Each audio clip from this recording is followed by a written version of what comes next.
کچھ مسائل ایسے ہیں جو بار بار بیان ہوتے ہیں، نئے نمازی بھی تشریف لاتے ہیں اور انہیں معلوم نہیں ہوتا، یا دوسری جگہ سے ان کی غلط تربیت ہوتی ہے اور ان کے اعمال کتاب کے مطابق نہیں کرائے جاتے۔ یہاں پہنچ کے ان کو مقامی نمازی سمجھاتے ہیں، کبھی خوشی سے قبول کر لیتے ہیں، کبھی تھوڑی اڑی بھی کر لیتے ہیں۔ انسان عجیب ہے، اس کی کئی اقسام ہیں، اس لیے بعض مسائل دہرا لینا مختصر سے، تاکہ یہاں آنے والوں کو بھی سہولت رہے۔ ان مسائل میں کوئی مسئلہ ایسا نہیں ہے جو میری تحقیق یا رائے ہے، تمام فقہا اور محدثین کے متفق علیہ مسائل ہیں الحمدللہ۔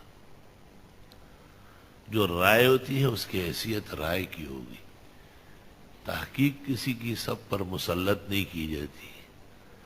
بورڈ پر بھی عزیزم محمد ہمایوں مغل سے خطا فاحش ہوئی، مفتی صاحب کی تحقیق لکھ کر، میری تحقیق نہیں۔ میرا جرم یہ ہے کہ میں کتابوں کے مطابق مسائل بتاتا ہوں اور یہ وضاحت کرتا ہوں کہ اس کے خلاف کتابوں میں نہیں، الحمدللہ۔ مثلا ایک عادت سی بنی ہے کہ لوگ نماز کے لیے کھڑے ہوتے ہیں تو پہلے سے نیت باندھتے ہیں، یہ اچھے لوگ ہیں، ان کا یہ خیال ہے کہ بعد میں کیا باندھنا ہے ابھی سے ہی باندھ لو، لیکن جو ان کے بے اصل مسئلہ ہے اور کوئی ثبوت نہیں ہے، نماز سے پہلے ہاتھ باندھنا، ہاتھ باندھنے کو کہتے ہیں عربی میں وضع، واو ضاد عین وضع، اور ہاتھ کھلے چھوڑنے کو کہتے ہیں ارسال، ارسال الیدین۔ تو نیت باندھنے سے پہلے ارسال الیدین سنت ہے، ہاتھ کھلے چھوڑنا، اور اللہ اکبر کے بعد ہاتھ باندھے جائیں گے۔ اس مسئلے میں کوئی خلاف نہیں ہے، پوری امت اس کو جانتی مانتی ہے، البتہ غلط فہمی کی وجہ سے لوگ پہلے سے ہاتھ باندھ لیتے ہیں۔ اس قسم کا کوئی مسئلہ کسی چھوٹی بڑی کتاب میں نہیں۔